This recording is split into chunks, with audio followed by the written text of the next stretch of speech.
पक्षासोबत बेमानी केली तरी चालतं, पण शेतकऱ्यासोबत बेमानी गुलाबराव करू नका. आमचं संत्रा 4000 टन निर्यात व्हायचं. 4000 टन. बांगलादेशानं 88 रुपये प्रति किलो निर्यात शुल्क लावले. 800-400 टन पण संत्रा निर्यात नाही झाला. मग या सगळ्या पट्ट्यामध्ये संत्र्याचे झाडं उपळणं सुरू झाले.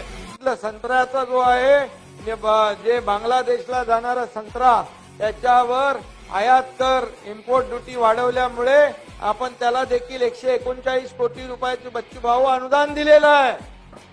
तुम्ही सांगतो 2000 मध्ये सोयाबीनचे भाव 4500 होते आणि 2023 मध्ये दादा सोयाबीनचे भाव 4500 आहे. 15 ते 20,000 रुपये क्विंटलनं जर बघ आमचा कापूस गेला, 10,000 क्विंटलनं सोयाबीन गेला, 15,000 क्विंटलनं तूर गेली, तर आम्ही तर हे सगळे सहकारी नौकर विकत घेतोय. ते देखील कापूस आणि सोयाबीनला बच्चू